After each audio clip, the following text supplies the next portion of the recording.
And so when the Church of England imposed this harsh penalty upon people who practice Christmas, they moved it to New Year's Eve.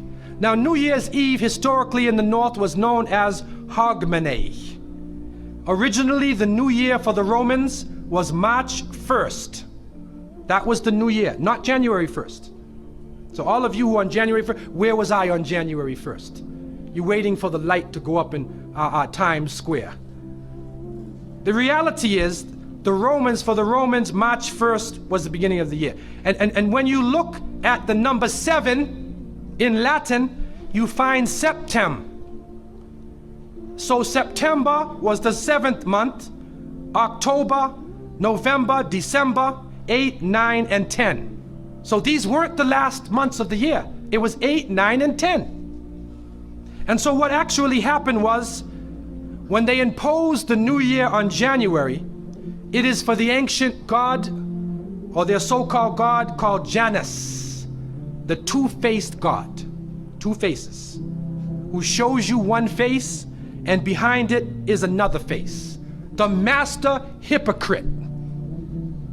And so this is what is going on at this occasion. And we find now that on January 1st, right on that evening, December 31st, when it changes, you find people are usually drinking, they're involved in some sexual activity at that time. The whole concept of Jesus and monotheism is lost. It is the other religion. What does New Year's Eve mean to a Muslim? In truth, it actually means nothing. It has no weight whatsoever in Islam in any way, shape or form.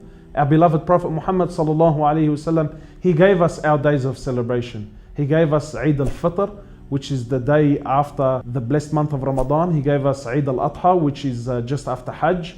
And we also have every single Friday, the day of the Jum'ah, the day of the Khutbah. This is also a Eid and a celebration for the believer. So my brothers and sisters, okay, how do we deal with this New Year's Eve? In short, stay away from it. There is no celebration whatsoever. Do not go to places where this night is being celebrated. Stay away from gatherings that are displeasing to Allah subhanahu wa ta'ala, where there's mixing, alcohol, anything of this nature. Stay away from this. My brothers and sisters, if this night was to have any weight whatsoever, then what I would say to you and I is that New Year's should be a night for you and I to reflect, to really look at your life and say, a whole year has passed me by. What have I done? What have I accomplished? Where am I going with my life? We're 1 year closer to our deaths. What have I accomplished? I'm 1 year closer to my grave. What have I accomplished? 1 whole year has passed. How have I contributed in a positive way towards my ummah? This, if it was to have any weight, then this is the weight that I would give it. It should be a night to reflect. It should be a night to repent. It should be a night to ask Allah subhanahu wa ta'ala to forgive us on the wrongs that we've done in 2015. My brothers and sisters, this concept of New Year's resolution, there is weight in this. There is actually links in this towards Islam. Umar radiallahu ta'ala anhu used to say in his very famous statement, he used to say, judge yourself before you are judged.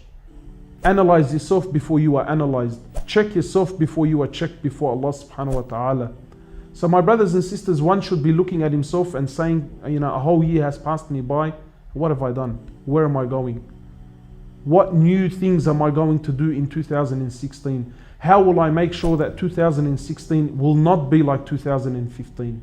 If 2015 meant for me that I had no bead, I had no hijab, there was no Quran in my life, there was no salah in my life, or anything of this nature, then 2016 should be my promise to Allah subhanahu wa ta'ala that I will establish these things.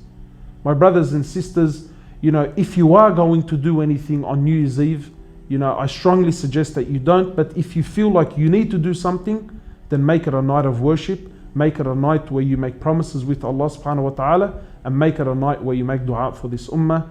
And until next time, Assalamu alaikum wa rahmatullah.